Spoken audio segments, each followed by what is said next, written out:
지금도 살아 역사하시는 주님 감사 영광 올려드립니다. 복된 주일 우리가 한 마음으로 한 예배 공동체로 이곳에 있습니다. 우리의 찬양을 받아주시고 우리의 삶을 받아주시고 나를 받아 주옵소서. 이 복된 주일 예배 안에 주님 오셔서 우리를 만나주시고 하나님의 말씀 가운데 한 마음으로 주님을 예배하는 한 사람 한 사람 그 인생 위에 주님 기름 부으시고 만나주시는 역사가 오늘 여기서부터 시작될 수 있도록 주님 인도하시고 붙잡아 주옵소서. 글로리 채플 가운데 하실 그 말씀을 오늘 우리에게 허락하여 주시고 그 말씀으로 다시 일어나는 펴고 복된 시작이 오늘 이 시간으로부터 시작될 수 있도록 주님 인도하여 주옵소서. 주님께 모든 것을 의탁드리며 예수님의 이름으로 기도드렸습니다. 아멘. 한 주간 평안하셨습니까? 많이 습하죠. 스펀지 같죠. 막. 우리 옆에 있는 지체들하고 이렇게 좀 인사하십시다. 복된 주일 되십시오. 복된 주일 되십시오. 한 번 더 인사할까요? 사랑하고 축복합니다. 사랑하고 축복합니다. 네, 다 일어나셔서 가져오신 성경 들고 우리가 이렇게 한 목소리로 고백하도록 하겠습니다. 시작. 성경은 살아계신 하나님의 말씀입니다. 오늘 우리에게 말씀하여 주옵소서. 우리가 말씀을 듣고 지켜 행하겠나이다. 함께 나누실 말씀은 디모데전서 6장 11절로 19절입니다. 디모데전서 6장 11절로 19절 말씀 저와 여러분이 한 절씩 교독하도록 하겠습니다. 11절입니다. 오직 너 하나님의 사람아 이것들을 피하고 의와 경건과 믿음과 사랑과 인내와 온유를 따르며 믿음의 선한 싸움을 싸우라. 영생을 취하라. 이를 위하여 내가 부르심을 받았고 많은 증인 앞에서 선한 증언을 하였도다. 만물을 살게 하신 하나님 앞과 본디오 빌라도를 향하여 선한 증언을 하신 그리스도 예수 앞에서 내가 너를 명하노니 우리 주 예수 그리스도께서 나타나실 때까지 흠도 없고 책망받을 것도 없이 이 명령을 지키라. 기약에 이르면 하나님이 그의 나타나심을 보이시리니 하나님은 복되시고 유일하신 주권자이시며 만왕의 왕이시며 만주의 주시오. 오직 그에게만 죽지 아니함이 있고 가까이 가지 못할 빛에 거하시고 어떤 사람도 보지 못하였고 또 볼 수 없는 이시니 그에게 존귀와 영원한 권능을 돌릴지어다. 아멘. 내가 이 세대에서 부한 자들을 명하여 마음을 높이지 말고 정함이 없는 재물에 소망을 두지 말고 오직 우리에게 모든 것을 후히 주사 누리게 하시는 하나님께 두며 선을 행하고 선한 사업을 많이 하고 나누어 주기를 좋아하며 너그러운 자가 되게 하라. 다 함께 이것이 장래의 자기를 위하여 좋은 터를 쌓아 참된 생명을 취하는 것이니라. 아멘. 자리에 앉으시겠습니다. 네, 말씀 나누기 전에 동영상 하나 보도록 하겠습니다.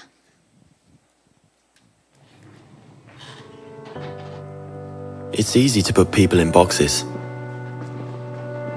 There's us, and there's them. The high earners, and those just getting by. Those we trust, and those we try to avoid. There's the new Danes, and those who've always been here. The people from the countryside, and those who've never seen a cow. The religious, and the self-confident. There are those we share something with, and those we don't share anything with. Velkommen. Jeg kommer til at stille jer nogle spørgsmål i dag. Nogle af dem kan godt være lidt personlige, men jeg håber, I vil svare ærligt på dem. Hvem herinde i rummet var klassens klovn?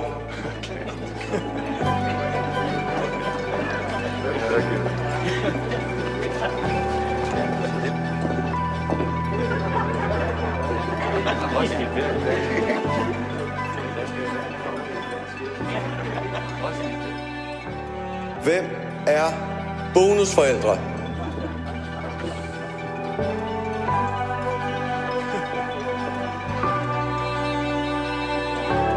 And then suddenly, there's us. We who believe in life after death. We who've seen UFOs. And all of us who love to dance. We who've been bullied.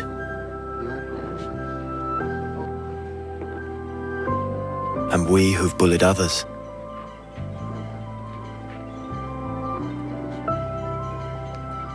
And then there's us, the lucky ones who've had sex this past week.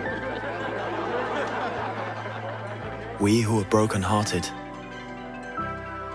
We who are madly in love. We who feel lonely. We who have found the meaning of life. And we who have saved lives. And then there's all of us who just love Denmark. So maybe there's more that brings us together than we think.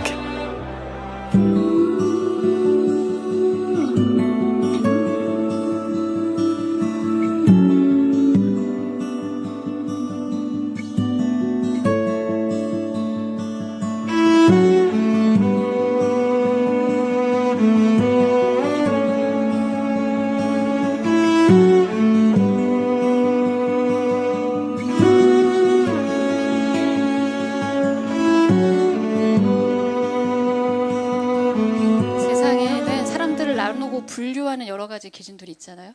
성별, 연령별, 뭐 직업군별, 어디 출신이냐, 어디 동네에서 태어나셨냐, 뭐 이런 거 하잖아요. 요즘 젊은 사람들 모이면 MBTI 이런 걸로 이제 막 분류하죠. 그러나 같은 경험은 많은 분류와 이런 이 나눔을 연결하고 다른 이름을 갖게 해요. 그 다른 이름을 뭐라고 그러냐면 우리라고 하죠. 자, 질문해 보겠습니다. 여러분 솔직하게 대답해 보십시오. 학생 때 나는 야자 빼먹고 영화관 가본 적 있다. 소심하게 몇 분 들었어. 하나만 더 질문하겠습니다. 여러분 중에 밥 많이 먹어도 배 안 나오시는 분? 진짜 소심하게 몇 분 드셨어요. 끝나고 다 모이세요, 이렇게. 살아온 배경, 학력, 좋아하는 아이스크림 우리가 다 달라요. 그러나 여기 계신 모든 분들을 우리라는 이름으로 부를 수 있는 공통점이 하나 있어요. 우리 모두는 하나님의 사람들입니다. 아멘. 바울은 오늘 디모데를 부르면서 이렇게 불러요. 오직 너 하나님의 사람아. 옆에 있는 분들이 대부분 가족이실 테니까 옆에 있는 분들을 좀 이렇게 바라보고 이렇게 우리도 불러봅시다. 너 하나님의 사람아. 너 하나님의 사람아. 그윽하게 하신 거예요? 굉장히 부드럽게 하셔야 돼요. 이 호칭은 디모데뿐 아니라 오늘 우리가 누구인지를 드러내주는 부름입니다. 우리는 하나님의 사람입니다. 하나님께 소속되셨어요. 요한일서 4장 4절이 이렇게 이야기하죠. 자녀들아 너희는 하나님께 소속되었어. 하나님의 사람, 하나님께 속한 우리는 이 세상에서 하나님의 소속으로 그 정체성을 확고히 하고 살아야 합니다. 오늘 본문을 통해 저는 바울이 디모데에게 권한 이 말씀 속에서 하나님의 사람들, 하나님께 소속된 자녀들을 어떻게 살아야 될까 두 가지로 생각해 보려고 합니다. 그 첫 번째는 다르게 살아야 합니다. 한번 해볼까요? 다르게 삽시다.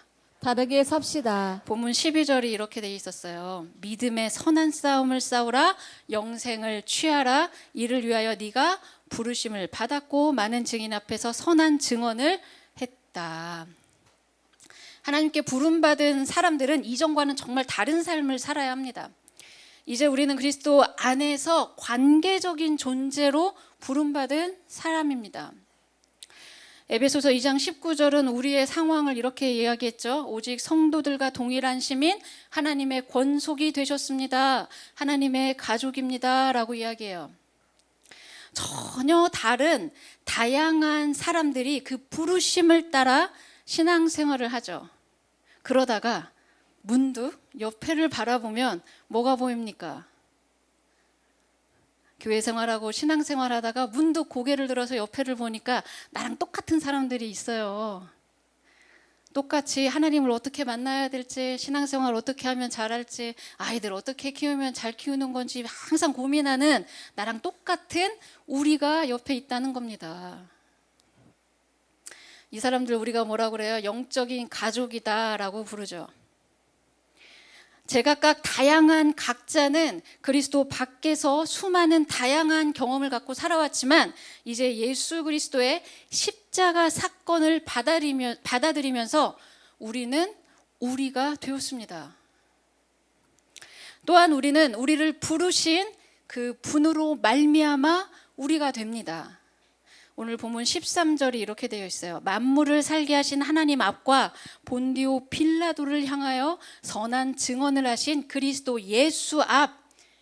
우리가 하나님이 우리를 부르셨다는 것, 그리고 예수 그리스도가 세상 가운데 우리를 증언하신다는 것, 그걸로 하나 되어 있죠. 또 하나가 있어요. 성령이 우리 안에 함께 하시고 내주하시는 우리입니다. 예수는 건물의 모퉁이를 잡는 돌이 되어주신다고 했죠. 그렇게 붙잡아서 예수 그리스도는 우리를 연결하십니다. 그래서 주 안에 하나의 성전으로 자라가게 하시죠. 그래서 우리는 이제 우리라는 존재 안에서 나를 볼 수 있어야 합니다. 남아프리카 말 중에 우분투라는 말이 있어요. 아시는 분도 있을 거예요. 그 의미가 뭐냐면 우리가 있기에 내가 있다라는 말이래요. 우리가 있기 때문에 내가 있다는 말이래요. 이런 관계적 존재를 나타내는 우리의 정체성, 신약에서 주님이 뭐라고 표현해 주셨냐면 에클레시아다라고 얘기했죠. 양육을 하신 분들은 이 단어가 기억나실 거예요. 에클레시아 곧 교회라 부르십니다. 그러나 에클레시아인 교회가 되었다고 해서 끝나지 않아요. 구원받았다고 끝나는 거 아니잖아요. 그때부터 시작이잖아요. 왜 우리를 부르셨는지, 왜 구원하셨는지를 알아야 합니다. 우리를 구원하신 이의 목적을 알고 살 때 우리가 전혀 다른 삶을 살게 됩니다. 본문 우리를 부르신 하나님의 이유, 구원하신 이유에 대해서 우리가 추적하다 보면 에베소서 2장 10절이 떠오릅니다. 한번 읽어볼까요? 에베소서 2장 10절 시작. 우리는 그가 만드신 바라 그리스도 예수 안에서 선한 일을 위하여 지으심을 받은 자니 이 일은 하나님이 전에 예비하사 우리로 그 가운데서 행하게 하려 하심이니라. 여러분, 창세 전부터 우리 안에 계획하신 그 하나님의 선한 일을 위해 우리는 하나님으로부터 세상 안에서 구출받았어요. 구원되었습니다. 그 선한 일은 에베소서 4장 1절에서 4절 안에 이런 식으로 표현되어 있어요. 너희가 부르심을 받는 일에 합당하게 행하여 모든 겸손과 온유로 하고 오래 참음으로 사랑 가운데 서로 용납하고 3절 4절은 같이 읽어볼까요? 시작. 평안에 매는 줄로 성령이 하나 되게 하신 것을 힘써 지키라. 몸이 하나요 성령도 한 분이시니 이와 같이 너희가 부르심의 한 소망 안에서 부르심을 받았느니라. 부르심을 받은 목적대로 사는 삶은 한마디로 성령 안에서 하나 되는 삶인 줄 믿습니다. 구원받은 성도들이 정말로 힘써야 되는 지점은 뭐냐? 가장 중요하게 생각하면서 살아야 되는 지점이 뭐냐? 성령 안에서 하나 되는 일입니다. 하나의 말씀으로 통일되고 그리스도의 십자가가 답이 되는 그 하나됨을 이루어가는 것, 그것이 우리를 교회되게 하신 이유고 목적입니다. 우리를 구원하신 이유시고 우리를 부르신 이유라는 말입니다. 그것이 우리를 살게 하고 우리를 우리되게 하는 이유입니다. 이것을 아는 데에서부터 우리는 전혀 다른 삶을 시작할 수 있습니다. 본문 12절이 이렇게 되어 있었죠. 믿음의 선한 싸움을 싸우세요. 영생을 취하세요. 이를 위하여 네가 부르심을 받았고 많은 증인 앞에서 선한 증언을 했다. 이렇게 이야기합니다. 믿음의 선한 싸움을 싸우라는 말은 다른 의미로 이야기하면 이전과는 다른 삶을 살으라는 거예요. 원문에는 이 싸우다라는 말이 경기장에서 열리는 운동 경기나 싸움을 나타내는 단어로 써요. 이전에 우리는 어떻게 살았습니까? 이전에 우리 세상에서 다른 사람들의 돈 벌어주는 일에 열심히 살았잖아요. 다른 이들보다 우위를 차지하기 위해 살았죠. 또는 편안한 삶을 위해 정말 열심히 세상에 종노릇하고 살았습니다. 다른 누군가의 종이 되어 사는 것이 이 세상의 방식이었어요. 갈라디아 4장 8절은 이렇게 이야기합니다. 그러나 너희가 그때에는 하나님을 알지 못하여 본질상 하나님이 아닌 자들에게 종노릇하였다. 그러나 우리는 그리스도 안에서 해방되어 하나님의 자녀, 하나님의 사람이 되었습니다. 로마서 6장 6절은 우리를 이렇게 정의하죠. 한 목소리로 읽어봅시다. 시작.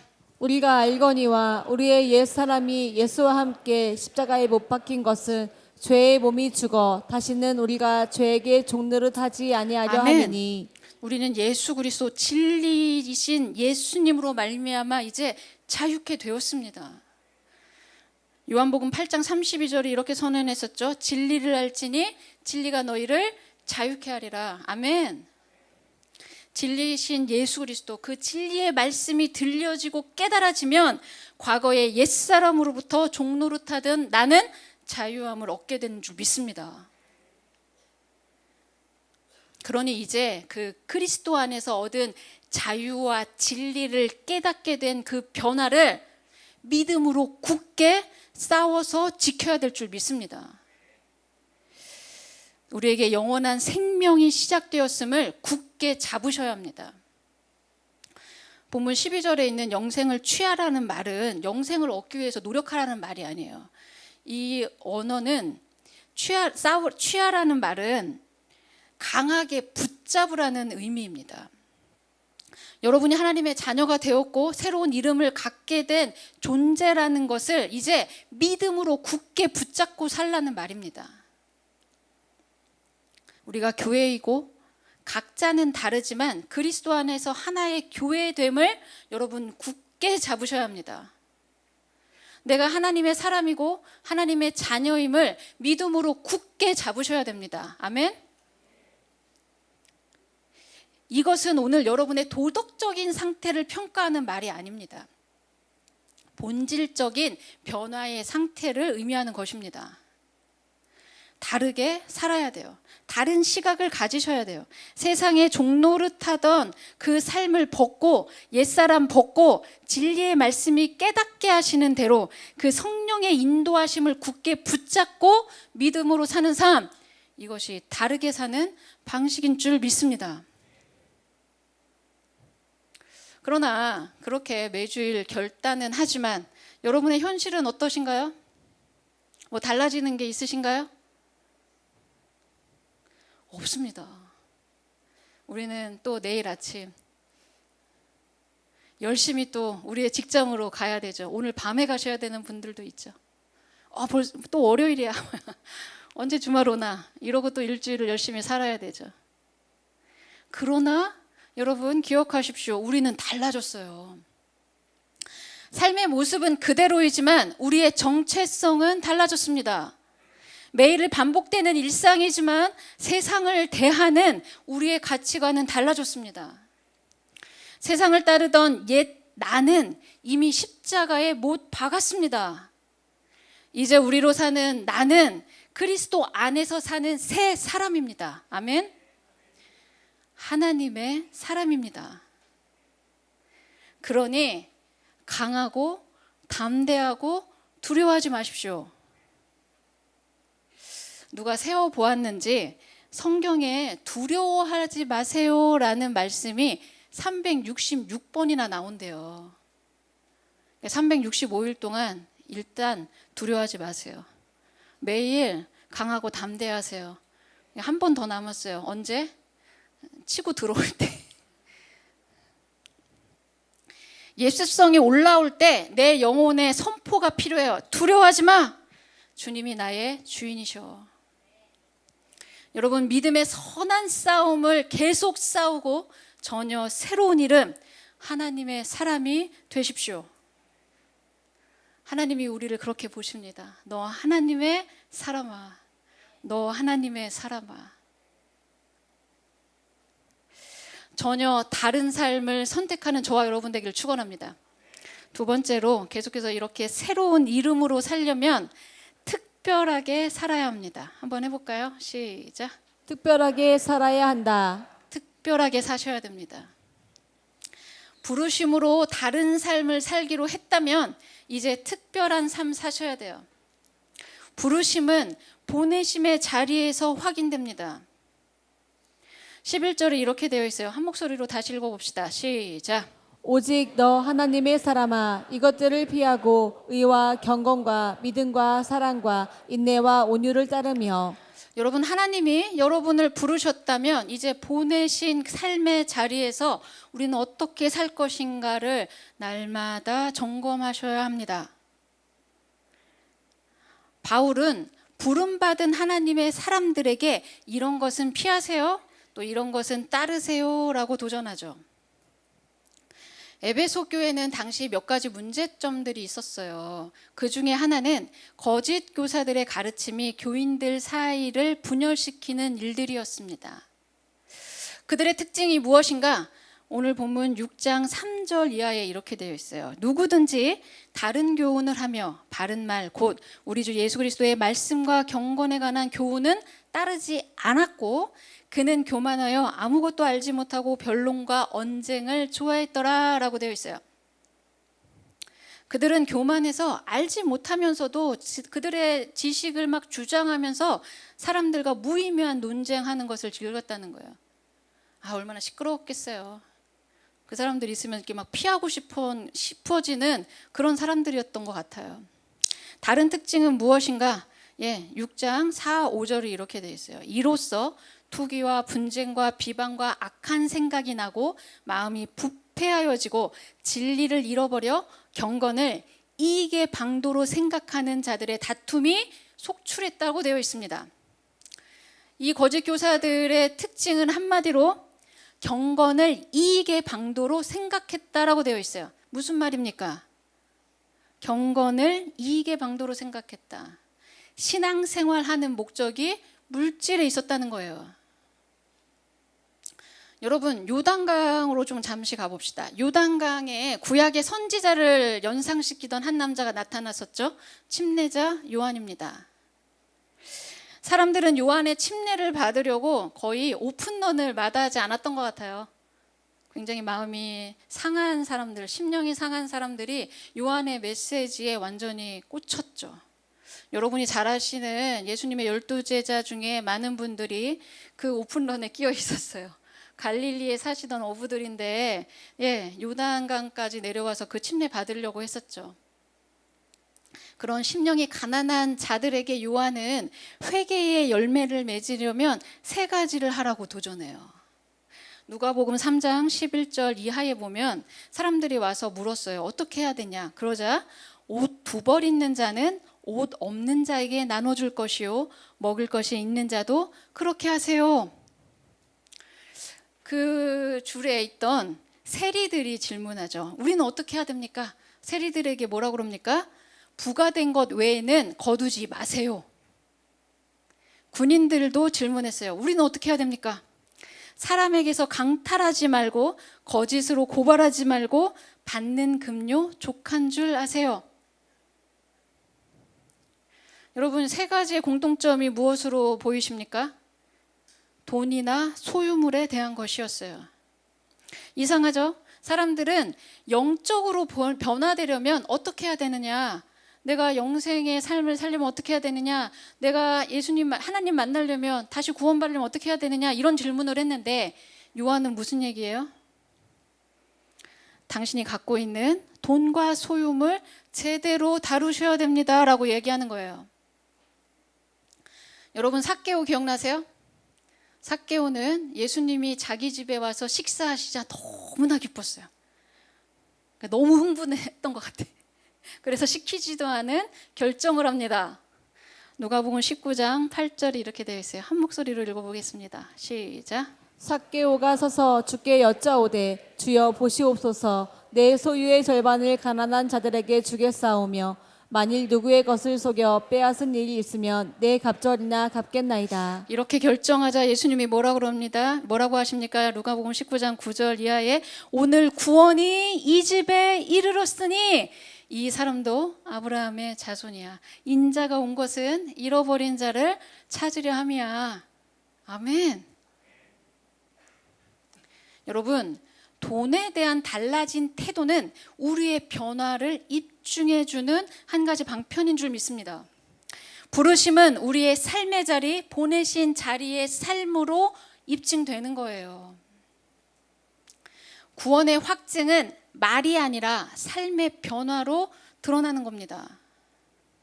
바울은 에베소 교회를 혼탁하게 만드는 자들의 그 바닥, 그 마음 깊숙한 곳은 여전히 돈이 지배하고 있음을 간파한 겁니다. 디모데전서 6장 9절 10절에서 그래서 바울이 이렇게 이야기해요. 부하려 하는 자들은 시험과 올무와 여러 가지 어리석고 해로운 욕심에 떨어지나니 곧 사람으로 파멸과 멸망에 빠지게 하는 것이라. 돈을 사랑함이 일만하게 뿌리가 되나니 이것을 탐내는 자들은 미혹을 받아 믿음에서 떠나 많은 근심으로써 자기를 찔렀다. 바울은 예수를 믿는다고 하지만 여전히 돈의 지배를 받는 가치관을 갖고 있는 그런 사람들 어떻게 하라? 피하라 말하는 거예요. 여러분이 만일 여전히 세상의 가치관을 따라 사는 것이 맞다고 판단한다면 여러분은 세상의 돈의 흐름에 모든 것을 맞추고 살 것입니다. 신앙생활도 돈의 흐름에 맞추고 삽니다. 그러나 여러분이 만일 영원한 하나님 나라의 가치를 따라 살기로 결정했다면 이제 투자 수단을 바꾸셔야 됩니다.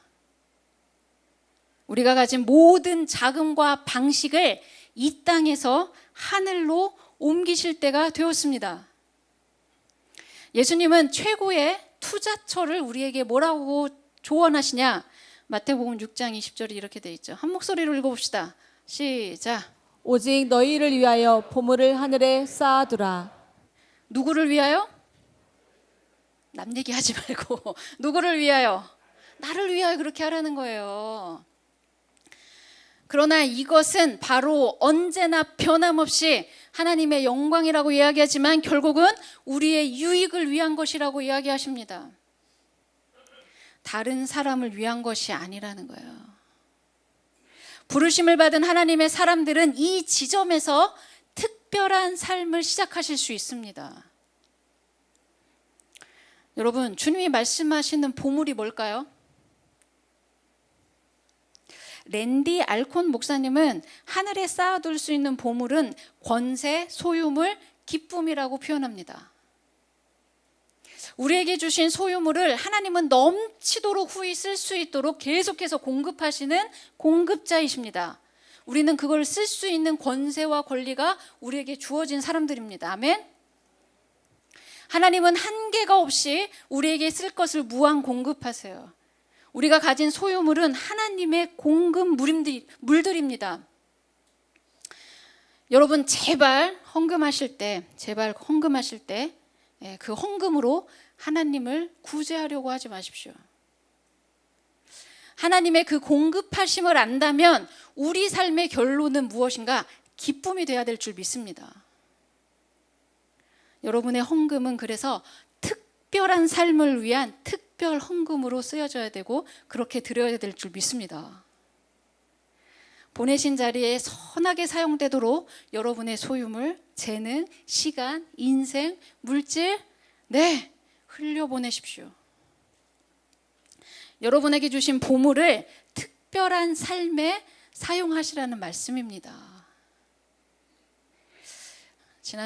이번 주간이죠. 이렇게 설교 준비하고 저도 교회에서 이렇게 있는데 뭔가 이렇게 팍팍팍 안 나가더라고요. 저도 습기를 막 먹어가지고 물 먹는 하마가 됐던 것 같아요. 근데 그때 어떤 분한테 문자가 왔어요. 우리 교회 집사님이신데 제가 막 모니터 쏘아보면서 막 이렇게 다크서클 내려오고 있을 때였거든요.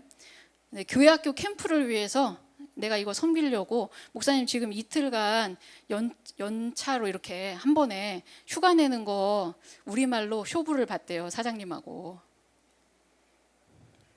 너무 당연한가? 네, 쉽지 않죠.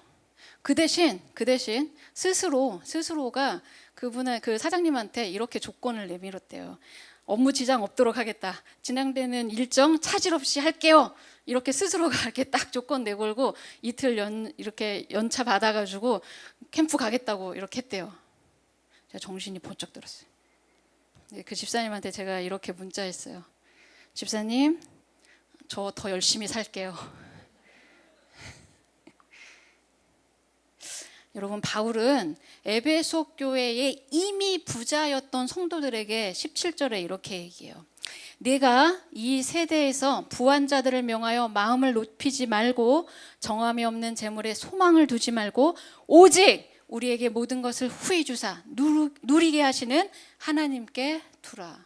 우리의 소망 어디에 두라? 하나님께 두라고 도전합니다. 바울은 부 자체에 초점을 두는 게 아닙니다. 부하려는 욕망의 위험성을 지적하는 거예요. 부하려는 욕망은 이 땅의 것 썩어 없어질 것을 위해 수단과 방법을 가리지 않는 어리석은 욕심이라고 말하는 겁니다. 부르심을 입은 하나님의 사람은 이 땅에서 특별한 삶을 살아야 돼요. 삶의 소망을 무한 공급자이신 하나님께 둘 때 이 삶은 특별해지기 시작합니다. 바울은 18절 이하의 그 삶에 대해서 이렇게 도전해요. 한번 읽어봅시다. 18, 19절입니다. 시작. 선을 행하고 선한 사업을 많이 하고 나누어 주기를 좋아하며 너그러운 자가 되게 하라. 이것이 장래의 자기를 위하여 좋은 터를 쌓아 참된 생명을 취하는 것이니라. 네, 바울은 보내심의 자리에서 특별하게 사는 방법을 선을 행하고 선한 사업을 나눠주기를 즐겨하는 어떤 삶? 너그러운 삶이다 라고 이야기해요. 요한일서 1장 3절이 이렇게 도전했었습니다. 우리가 보고 들은 바를 너희에게 전하는 것은 너희로 우리와 사귐이 있게 하려 함이니 우리의 사귐은 아버지와 그의 아들 예수 그리스도와 더불어 누림이다. 우리는 이렇게 사는 너그러운 삶, 그리스도 안에서 사귀는 삶, 한마디로 뭐라고 그럽니까? 코이노니아라고 이야기합니다. 헬라어 코이노니아는 직역하면 여러분이 아시는 대로 교제, 사귐을 의미합니다. 에클레시아인 교회로 부름받은 사람은 이제 그리스도 예수 안에서 코이노니아의 삶을 살아야 합니다. 우리의 보내심, 우리의 사명은 한마디로 코이노니아의 삶입니다. 우리가 신앙생활을 하고 복음을 전하는 이유는 사귐입니다. 어떤 사귐? 하나님과 연결되는 사귐입니다. 우리는 삶을 나누고 다른 사람들을 돌보고 관계를 유지하는 그 특별한 사명을 위해 보냄받은 자들입니다. 본질적으로 이 사귐은 삼위일체 하나님과의 교제를 중심으로 보실 수 있어야 합니다. 즉 코이노니아는 하나님의 사람들의 삶의 방식이라는 말이에요. 여러분 흔히 고린도전서 13장을 뭐라고 하죠? 사랑장이라고 부르죠. 사랑에 대한 정의가 거기에 가득합니다. 바울은 사랑에 대해 정의하면서 어떤 표현을 써놨냐면 고린도전서 13장 7절에 사랑은 모든 것을 믿는 것이다 라고 해놨어요. 그런데 이 원문을 직역하면 이 모든 것을 믿는다라는 말은 언제나 신뢰한다라는 의미입니다. 교회는 관계다를 쓴 진 푸트먼 목사님은 이 사랑을 이렇게 표현했어요. 사랑은 함께 나누고 싶지 않을 때도 다른 사람들을 신뢰하는 겁니다. 사랑은 함께 나누고 싶지 않을 때도 다른 사람을 신뢰하는 겁니다. 그래서 사랑은 감정이 아니라 행함입니다. 관계는 솔직해지는 것, 자신의 공경을 다른 사람들에게 알리는 것입니다. 여러분, 그분의 부르심을 교회 공동체 안에서 사랑으로 사는 코이노니아로 증명하십시오. 이것이 우리 자신을 위하여 좋은 터를 쌓는 영생을 붙잡고 사는, 믿음으로 붙잡고 사는 삶의 방식인 줄 믿습니다. 그것이 특별한 삶입니다. 서로 다른 내가 그리스도 예수 안에서 우리가 되어갑니다. 교회로 부름받은 내가 그리스도 예수 안에서 가정과 직장, 세상 속으로 다시 보냄받으며 해야 할 사명은 그리스도와 다른 사람들을 연결하는 사귐입니다. 그 코이노니아를 먼저는 우리 교회 공동체 안에서, 나아가 여러분의 직장과 세상 속에서 행함으로 사랑하는 저와 여러분의 삶이 특별해지기를 부탁드립니다. 말이 아니라 행동으로, 섬김으로 그렇게 특별하게 사는 삶, 다르게 시작했다면 이제 그 특별한 삶이 저와 여러분의 삶의 모습이 되기를 축원합니다. 여러분, 오늘 이 말씀들이 여러분에게 어떻게 적용되십니까? 여러분의 삶에 어떻게 하나님이 말씀하고 계십니까? 주님은 우리가 그리스도 안에 부름 받았다고 이야기하십니다. 그렇다면 이제 그 부름의 다른 삶을 붙잡고 우리는 보냄 받아야 합니다. 여러분의 가정과 직장과 세상 속에서 여러분은 여러분의 삶에 많은 공급된 것들을 가지고 몸된 교회를 섬기기도 하고 어려운 지체들을 찾아가기도 하고 세상 가운데 사람들에게 그리스도와 연결점을 만들어주는 그 보내심의 자리에 저와 여러분이 있기를 축원합니다. 그 특별한 삶이 글로리 채플의 모든 성도들의 삶의 모습 되기를 축원합니다. 오늘 그 마음을 가지고 이 찬양을 먼저 좀 고백했으면 좋겠습니다. 함께 찬양하시겠습니다.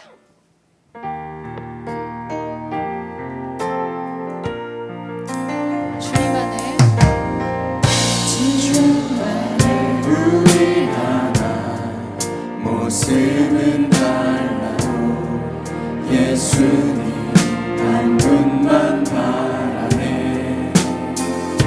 사랑과 선행으로 서로를 격려해 따스함으로 보듬어가리. 주님 우리 안에 함께 하시니 형제자매의 기쁨과 슬픔 느끼네. 내 안에 있는 주님 모습 보내 그분 기뻐하시네.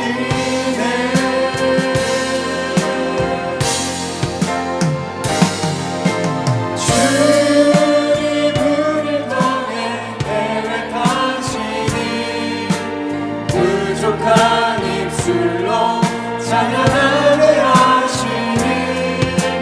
주님 우릴 통해 계획하시니 너를 통해 하시니. 주 안에 우리는 주 안에 우리 하나 모습은 달라도 예수님 한 분만 바라네.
너를 통해 하시는 주님 우리 통해 계획하시는 부족한 입술로 찬양하게 하시는 주님 우리 통해 계획하시는 너를 통해 하시는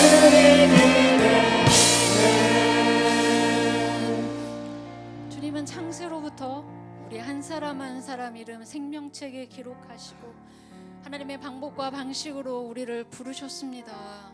몸된 교회가 되게 하시고 함께 지어져가는 교회가 되게 하셨습니다. 주님 그 부르심에 우리가 응답하여 다른 삶 살기를 원합니다. 세상의 종로로 타던 삶 이제 십자가에 못 박고 옛사람은 죽이고 새 생명으로 새 속성으로 새 사람으로 사는 다른 삶 선택하여 살 수 있도록 세임과 능력 더해 주옵소서. 이제 우리를 보내시는 그 자리에 그리스도와 함께 사귀며 몸된 교회와 함께 연결되고 연합되어 사귐 있는 코이노네의 삶 우리가 또한 살아내기 원합니다. 이 특별한 삶으로 우리를 부르신 주님 앞에 응답하고 살기 원합니다. 한 사람 한 사람 주님의 사람들 그 삶의 자리마다 이 특별한 삶을 어떻게 살아야 될지 성령께 묻고 하나님이 인도하시는 대로 그렇게 반응하여 살 수 있도록 인도하시고 붙잡아 주옵소서. 우리를 통해 하실 일, 우리에게 계획하신 일, 믿음의 공동체 안에서 하실 일들 하여 주옵소서. 우리가 주님께 내어드립니다. 우리의 삶을 받아주시고 주님이 꿈꾸시는 교회, 주님이 꿈꾸시는 하나님의 나라를 우리의 삶으로부터 시작할 수 있도록 인도하시고 붙잡아 주옵소서. 우리를 부르신 자리, 우리를 보내신 삶의 자리로 우리 글로리채플 모든 성도들이 이제 다시 나아갑니다. 그 삶의 자리에 주님이 동행하시며 계속해서 말씀하시는 음성이 들리게 하여 주옵소서. 강하고 담대하라, 두려워하지 마라. 주님이 동행하시고 함께하시고 세임 주실 줄 믿고 또 이 한 주간 살아내고 돌아올 수 있도록 주님 인도하시고 붙잡아 주옵소서. 주님께 모든 것을 의탁드리며 예수님의 이름으로 기도드렸습니다. 아멘.